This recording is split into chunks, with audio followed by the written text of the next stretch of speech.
Politically, in my opinion, the dairy industry is now at a crossroads. The government, the supply chain, including retailers, food service sector, will have to take heed of the massive drop of milk production in the UK and the huge fall of milk producers, which is running pretty close to 4% per year. And let's personalise this. How many people are standing here at the moment? Probably nearly 100.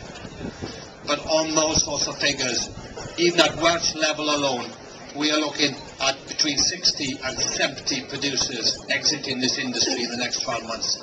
Just put that into perspective.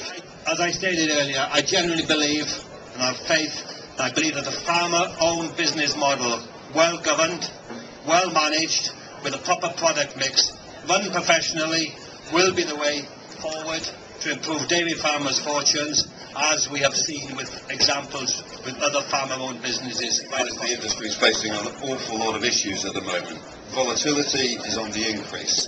The long-term prospects for the industry are good, and for milk price are good, because we expect demand to increase very significantly.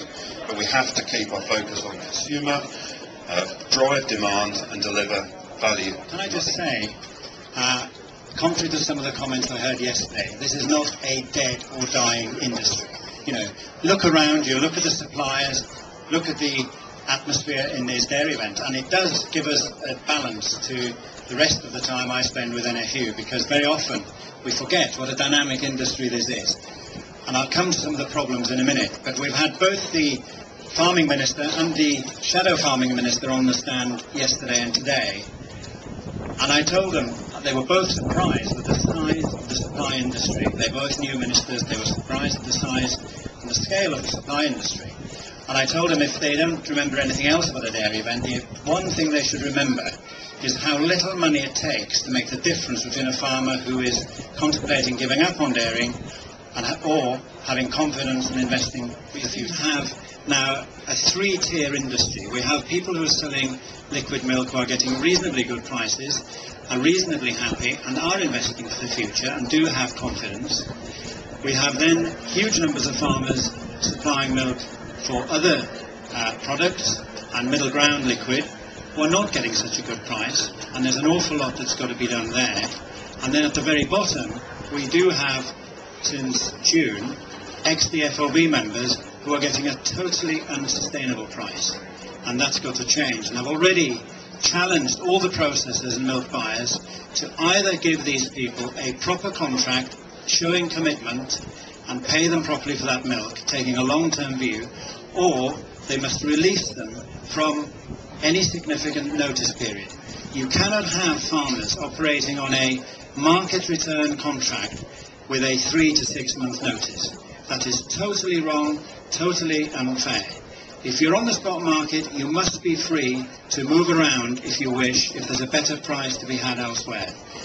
And the real reason for that is that it will aid recovery much more quickly. If you've got people having very low prices on 6 months notice periods, that is going to delay recovery. And recovery is coming. We will see recovery in the next few months. It's not probably going to be swift. It's probably going to be measured, but at least it is on its way. Contracts is what I'm really pushing. We've got two main issues really in dairying. One is the ombudsman, obviously. That isn't just for dairying, but we need an ombudsman. We need to curb the excesses of retailers, there's no doubt about that.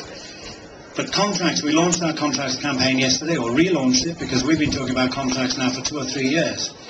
We've overcome the first hurdle. Everyone is now talking about contracts. We've got progressive companies and we've got forward-thinking farmers coming to us to talk about contracts. Most of the buyers now are talking to us in some form or other about changing their contracts.